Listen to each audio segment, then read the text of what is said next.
Bonjour et bienvenue dans Histoire inspirante. Aujourd'hui, j'ai la joie de recevoir Joël. Alors notre vie, elle est faite de victoires et parfois de défaites. Joël est un sportif de haut niveau, à la retraite c'est vrai, mais qui a vécu et qui a gagné beaucoup, mais qui a aussi parfois perdu. Mais au-delà de tout cela et au-delà de son parcours sportif, aujourd'hui c'est le personnage, le chrétien, que nous allons rencontrer. Aujourd'hui, Joël nous partage son histoire inspirante.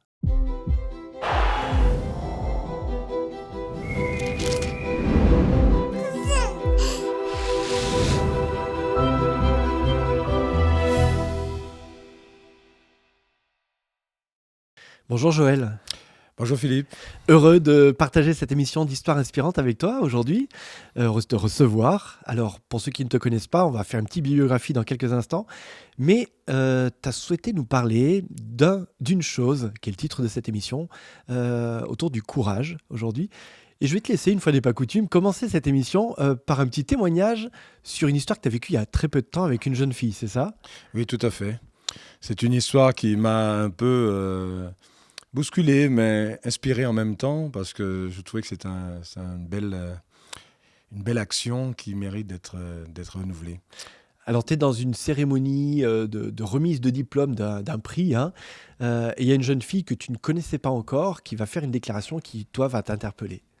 Tout à fait, j'étais invité d'honneur et étant donné que c'était des champions dans leur catégorie, donc ils étaient invités avec un parterre de représentants, d'élus, de parents, de tout le monde qui pouvait l'encourager et remercier ce jour-là. Donc tout le monde passait petit à petit et tout le monde remerciait les parents, les machins pour cette médaille qui leur fait du bien et qu'ils ont beaucoup travaillé pour cela et qu'ils étaient très heureux. Donc à chaque fois, tout le monde passait, ainsi de suite. Voilà quoi. Et il y a une jeune fille, elle a quel âge? Et elle a 19 ans Ouais. et elle arrive toute timide et en même temps, elle sort un bout de papier Je vois le temps qu'elle déplie son papier, je regarde, je dis ben, ça va être bien, elle va nous faire un beau discours et tout. Et puis d'un coup, elle dit voilà, je remercie Jésus, mon sauveur, de m'avoir accompagné dans tout ce parcours. Il m'a aidé, je crois en lui, il m'a donné toute la force nécessaire. Alors, tout le monde est... Je remercie après mes parents, mais grâce à la foi que j'ai, ça me permet aujourd'hui d'être heureuse d'avoir ce titre et je lui dédie ce titre devant tout le monde. Comment toi, tu réagis à ce moment-là, quand tu l'entends, cette jeune fille de 19 ans, euh, parler comme ça ouvertement de sa foi devant, comme tu disais, un parterre d'officiels? Oui, tout le monde était surpris. Alors, je n'étais pas surpris parce que je les connais, mais en même temps, je me disais, c'était pas l'endroit forcément pour dire ça, mais elle a dit ça avec une nature et une force de caractère qu'on ne pouvait pas penser que Jésus ne l'avait pas aidé. On se dit, c'est ses paroles et on y croit.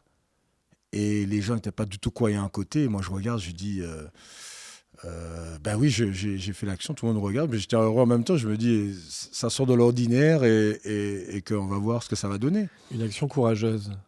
J'ai vu ça comme du courage parce qu'à ce moment-là, tout le monde était attentif Mm. et elle l'a dit, quoi. Mm. On va revenir un peu sur ton parcours. Alors, j'ai sorti mes anti-sèches parce que moi, j'ai pas tout de mémoire. Joël Abati, pour ceux qui ne te connaissent pas, tu as eu une belle carrière dans un sport qui s'appelle le handball. Une carrière où tu as tout gagné. Alors, je vais pas faire la liste parce que sinon. Oui, vaut mieux pas, mais Mais championnat d'Europe, championnat du monde, Jeux Olympiques, championnat en Allemagne où tu as joué pendant plusieurs années. Enfin voilà, médaille d'or, médaille de bronze. Là, je suis sûr, t'as page Wikipédia, c'est pas oui, toi qui l'as créé. c'est pas moi qui ai créé, mais au fil des années, ils ont dû la remplir ou certains. Et enfin voilà, là, je vous invite, chers amis auditeurs, à regarder. Voilà, c'est impressionnant. Alors, c'est pas le champion qu'on invite aujourd'hui, mais c'est Joël, l'homme de courage aussi, l'homme de foi. Je vais quand même revenir sur ton parcours. Je voudrais terminer quand Oui, même vas-y, parce bien que sûr. elle est venue me voir à la fin. Elle me dit, Monsieur Abati, j'ai peur. Est-ce que, est-ce que j'ai bien fait de dire ça? Ouais. Alors je suis tout surpris qu'elle vienne me voir, mais en même temps, je lui ai dit, est-ce que tu l'as dit avec ton cœur et que c'était la vérité? Elle m'a dit oui. Et puis j'ai dit, tu as bien fait. Et il s'avère qu'au fil de la soirée avec tout le monde, tout le monde est venu la voir. ils ont discuté, ils ont échangé. Je vois d'autres jeunes sont venus, curieux, et de voir que, en fait, elle éclaboussait de sa joie et que ça avait compté dans sa vie. Et tout le monde voulait savoir comment. Moi, j'étais heureux. Et puis, je lui ai dit, eh ben, tu sais que je suis croyant aussi. Elle a dit non. J'ai dit oui, je suis croyant et je suis le parrain de la marche pour Jésus. Il y a une marche qui se faisait le week-end. Elle m'a dit mais oui, je participe aussi. Je suis trop content que vous soyez là. Elle était heureuse, mais je sentais sa joie dans son cœur qu'il y avait quelqu'un qui avait dit que c'était bien ce qu'elle avait fait. Et je lui ai dit mais tu l'as fait tout naturellement, donc ça vaut le coup. Et tu es très courageuse, je lui ai dit. Ouais. Et après, je suis revenu, je me suis dit mais en fait, toi, tu n'es pas trop courageux parce que c'est une belle preuve et je trouvais ça beau. Je me dis ah ben, c'est des jeunes comme ça qui, des fois, révèlent en toi aussi le courage et de se dire n'ayez pas peur. On peut dire les choses quand on ressent et quand quelque chose de plus grand que nous accompagne. Ouais. Alors, on va faire un petit flashback en arrière. Hein. On va revenir sur peut-être ton histoire. Tu grandis aux Antilles. Tout à fait. Tu grandis dans un foyer chrétien. Oui. Catholique. Un jour, tu rencontres ta femme, celle qui deviendra ta femme, oui, quelques années plus tard. Effectivement. Vous allez avoir un parcours de foi commun aussi. Tu vas être interpellé peut-être particulièrement par sa foi, non ? Tout à fait. Je crois que déjà, je la voyais totalement différente des autres personnes et ça m'interpellait parce que je me dis, il y a un passé, il y a quelque chose qui fait qu'on agit de la sorte. Et pour moi, c'était important de voir, d'être curieux aussi, de connaître sa foi. Là, je lui ai demandé d'où vient ton caractère, ta façon d'être. Ça l'avait surprise, mais moi, c'était une question que je voulais absolument lui demander. Alors, c'est Paulette. Vous pouvez retrouver d'ailleurs son interview, toujours sur notre chaîne Adventiste FFS. Il y a quelques temps, Paulette a répondu à ce micro aussi à mes questions. Et elle m'invite. Elle t'invite. Vas-y. Elle m'invite à une conférence, c'était Carl Johnson. Et c'était au volant de l'avenir. Je crois que c'était pour une semaine. Et là, j'entends Carl Johnson. Et là, je me dis, waouh, ça c'est aussi... Mais une détermination, une foi tellement forte et puis inspirante que ça m'a touché. Ça m'a touché. Je me suis dit, voilà, je sais que c'est là aussi qu'à ma place et c'est avec cette femme-là que je ferai ma vie. Parce qu'elle a tout ce qui me va. Alors avec Paulette, vous allez avoir un parcours de courage aussi, je vais l'appeler comme ça, oui. Parce que vous allez régulièrement rencontrer des défis personnels, mais peut-être qu'on va se centrer un peu sur ta carrière aussi du coup. Tu te retrouves, alors tu commences ta carrière en région parisienne, carrière professionnelle, oui. Vous partez, et là c'est un défi complètement nouveau, vous partez en Allemagne. Est-ce qu'il faut du courage pour partir en Allemagne ? Oui, oui. Le défi c'est que je travaillais aussi et j'ai dû arrêter pour privilégier ma carrière et parce que j'avais une occasion et je prends une décision, je dis je m'en vais et il faut que j'arrive à discuter avec Paulette pour lui dire que je vais partir. Est-ce qu'elle voudrait m'accompagner dans cette aventure extraordinaire en Allemagne alors ? C'est pas évident, personne ne parle allemand à la maison, dans la famille encore moins. Donc pour moi c'est tout un défi d'adaptabilité et puis de découverte d'une nouvelle vie en fait. Et c'était pour moi de savoir comment je vais réagir aussi, comment ça va se passer dans l'inconnu que je vais affronter. Tu es jeune converti à ce moment-là ? Presque. Il faut que je me baptise.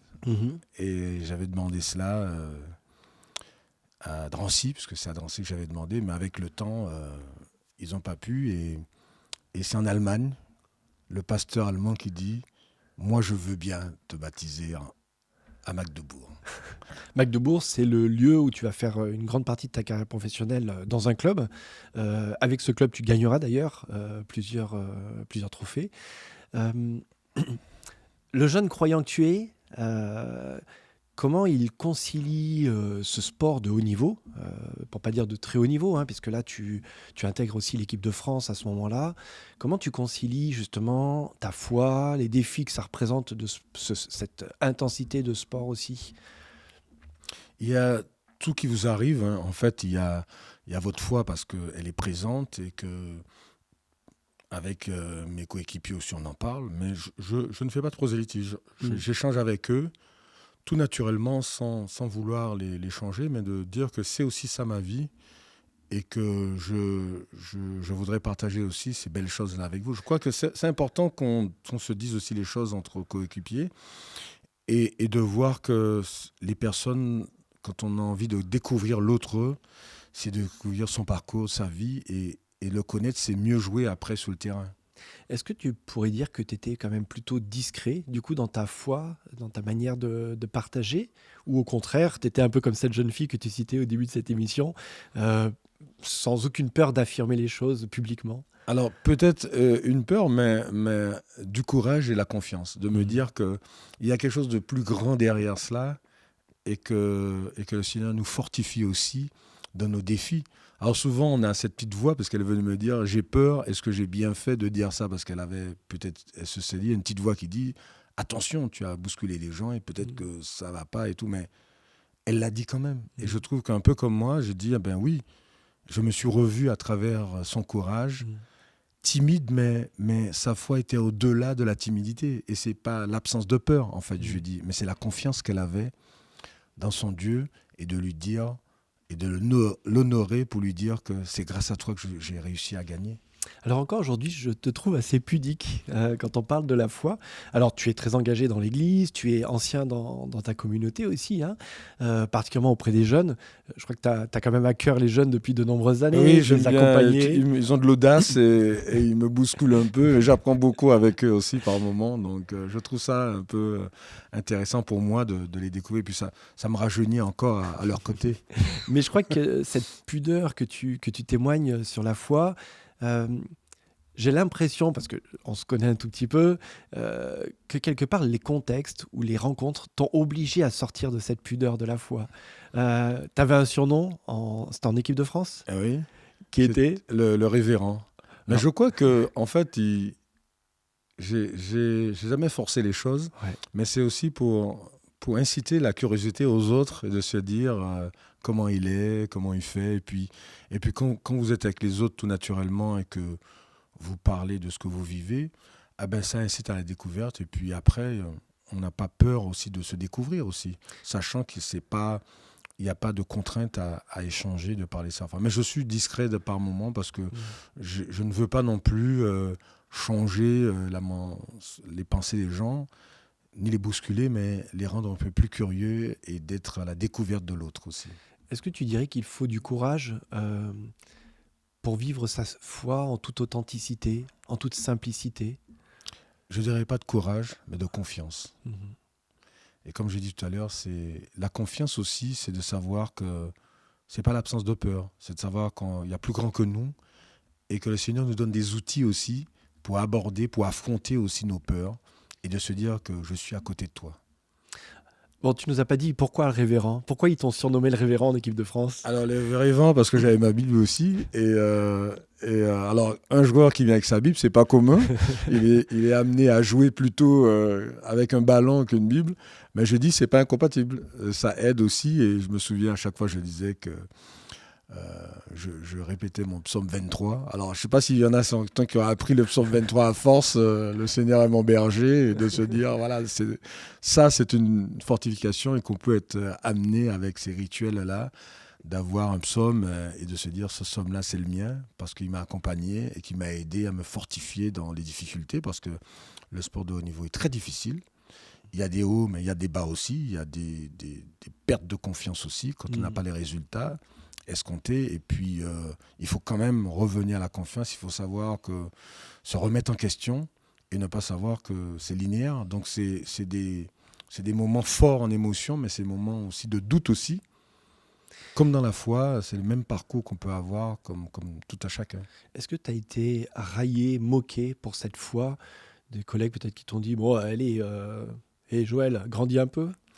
Oui, au Mais je dis début. pas ça parce que tu mesures Oui, voilà, voilà. 1,90 m. Alors, je me souviens qu'il y avait des histoires où toujours ils font référence aussi à toutes les histoires ou les choses un peu compliquées. Mais parce qu'ils ne me connaissaient pas, donc il fallait qu'on bouscule un peu. C'est toujours intéressant quand les jeunes ou les autres abordent. Il faut toujours qu'ils provoquent pour voir comment tu réagis. Et si tu restes calme, tu maîtrises un peu parce que ça ne te gêne pas du tout. Et je rigole avec eux. Quand ils font des blagues, je rigole Ça avec t'a pas eux. touché? Ça me touche pas parce que j'avais une maturité quand même. Et je crois qu'on a besoin de cette maturité-là parce que des gens vont se moquer. Il peut y avoir des blagues sur Jésus, sur la foi. Tu rigoles avec eux. Et après, à un moment donné, tu parles vraiment sérieusement parce qu'il y a des contextes où il y a une vraie discussion sérieuse d'une sociétale ou de ce qu'ils vivent, qu'est-ce qu'est la foi et les besoins aussi. Parce que souvent, on pense qu'on est fort, qu'on est courageux, qu'on a les bras, qu'on peut pallier. Et puis, on se rend compte que face aux épreuves de la vie, parce que j'en ai rencontré d'autres qui étaient beaucoup plus costauds que moi. Et puis, en plein match, je me dis, est-ce qu'on peut prier quoi ? À l'entraînement, j'étais en train de courir et il me dit, est-ce qu'on peut prier ? Je viens d'avoir une nouvelle, ma tante vient de mourir et je ne suis pas bien, est-ce qu'on peut prier ? Et là, je me dis, c'est fort parce que, au lieu de penser au match, comment on va l'aborder, et là, on est en train de prier avant le match. Personne ne le sait, on est tous les deux en train de courir et on prie. Et je me dis, c'est là où la force, elle est forte, c'est dans ces moments-là. Il faut aussi être prêt parce que chacun peut venir te demander de l'aide et il faut être présent aussi pour dire que ça, c'est du sérieux aussi.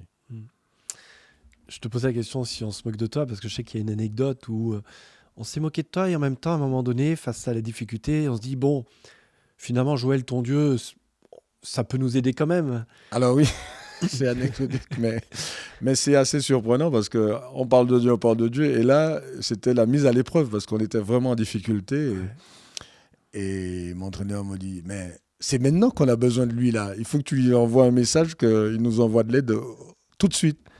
Alors je me dis, l'entraîneur qui me dit ça, parce qu'on est en train de... C'était l'entraîneur de l'équipe de France. C'est l'entraîneur de l'équipe de France qui me demande ça officiellement. Je dis, je pense pas qu'il soit juste si je lui demande qu'on gagne le match aujourd'hui. Elle dit, bien, c'est l'occasion. Et on a gagné. Mais j'ai pas prié pour qu'il nous gagne parce que c'est un Dieu juste. Je suis pas sûr qu'il aurait...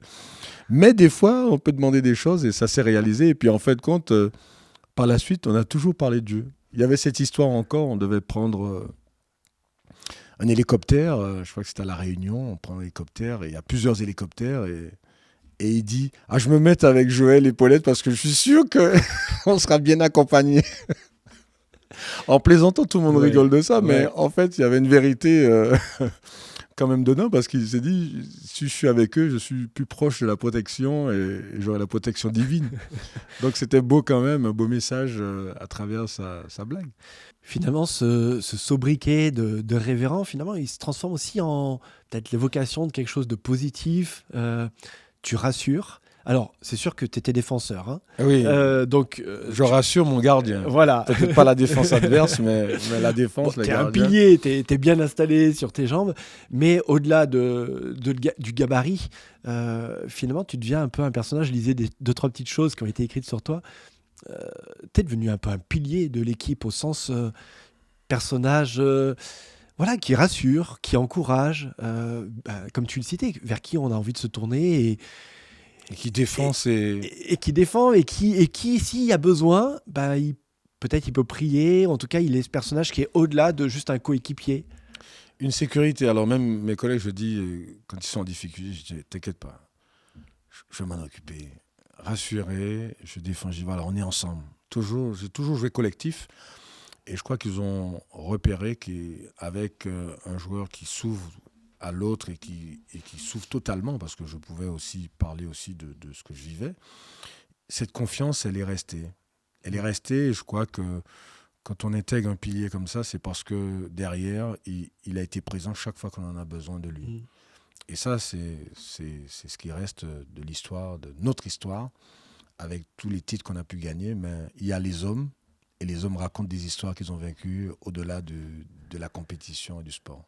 Est-ce qu'aujourd'hui, avec le recul, ça fait combien de temps maintenant que tu as arrêté ta carrière professionnelle ? Ça fait pas de 15 ans, je ne sais pas, c'est plus. Donc 15 ans déjà de retraite. Oui. Est-ce que tu peux dire aujourd'hui, avec le recul, la foi était vraiment ton plus dans ton parcours professionnel, dans ta carrière ? Ça a été un plus parce que je sais que c'était très dur. Je sais que chaque compétition, chaque année, c'est une remise en question. Et une carrière, on la compte à la longue en fait. Au bout de 10 ans, on se dit voilà, c'est qu'il y a quelque chose, il se renouvelle, il se remet en question, il est motivé. Et chaque fois, je me dis avec mon Seigneur, je n'avais pas peur. Je savais que je pouvais affronter n'importe quelle compétition parce que je n'étais pas seul. Mm. Et c'est cette aide précieuse-là de savoir que il y a au-delà, au-dessus de nous, qui est derrière nous et qui nous accompagne. Mais de qui aurais-je peur? Mm. De qui aurais-je peur? Le Seigneur me fortifie dans mon parcours et il me dit, je serai à côté de toi. Prends courage. Tu l'évoques encore une fois, et c'est tout à ton honneur très pudiquement. Il y a la carrière professionnelle avec des engagements, des moments de pression, hein, quand on est en finale de Coupe du Monde, des Jeux Olympiques. On imagine cette pression-là. On imagine beaucoup moins l'envers du décor de toute la préparation physique, des temps de solitude, Eh oui. des temps comme De tu disais, blessures. de blessures aussi. Dans ces moments-là, particulièrement, dans ces moments difficiles de ta carrière, comment toi, tu t'es appuyé sur Jésus? Eh ben, je dis que ta volonté soit faite. Et je crois que à partir du moment où j'ai dit que tu es mon sauveur, quoi qu'il se passe, je savais qu'il serait derrière moi, que la carrière est éphémère, c'est vrai, et que quand on arrive au stade où il nous a accompagnés, on refait un retour en arrière, on se dit voilà, il m'a quand même donné pas mal de joie, parce qu'on oublie, mais il y a des sportifs de haut niveau qui ont des problèmes psychologiques aujourd'hui. Ça se voit qu'ils sont accompagnés, parce qu'il y a aussi certains qui pètent un plomb aussi. Qui décompense complètement. Qui décompensent complètement par la violence, par l'alcool, par le doute, et ils ont des burn-out. On n'en parle pas parce que on a cette image de sportifs qui sont très forts mentalement, qui affrontent, mais tous les jours, à force de solliciter le cerveau, dans les doutes, dans la pression, des spectateurs, on est mal jugé, on est critiqué en permanence, eh bien, ça peut peser sur la personne et peut dégoupiller. On a vu, je vois l'exemple de cette tenniswoman qui a perdu, ou la dernière Française qui dit qu'elle s'est libérée, en arrêtant, elle s'est libérée du poids. C'est fort, ça veut dire qu'elle fait un sport qu'elle aime, et en même temps, psychologiquement, elle est écrasée. C'est trop dur. C'est trop dur, donc elle pleure en conférence parce qu'elle a perdu, alors qu'elle a déjà gagné, elle a déjà perdu plusieurs fois, mais ça fait partie du sport, et malgré tout, dans sa conscience, dans son esprit, ça pèse encore, et elle est en pleurs devant tout le monde. Ça veut dire que le mal-être, eh bien, des fois, il faut arrêter. Il faut arrêter, elle a bien fait, et si c'est pour avoir des problèmes psychologiques et qu'on est tiraillé, qu'on est en perte de confiance et qu'on est au bord de la dépression, eh bien, il faut faire autre chose pour être plus libre. Quelle est pour toi la valeur la plus forte que tu as retirée de, peut-être pas ton sport, mais de cette carrière, de ce vécu pendant... ta carrière de haut niveau, elle a duré combien d'années? Elle a 17 ans à peu près. Ouais. Ce qui était déjà une longue carrière. C'est déjà une longue carrière, parce que j'ai arrêté quasiment à 40 ans. Et à l'international, c'est en 2009. Et je pense que des fois, il faut pas revenir en arrière aussi, garder les belles images. Donc, je ne regarde pas souvent les finales parce que je veux garder en mémoire tout le plaisir que j'ai eu. Surtout celles perdues, il ne faut pas les regarder.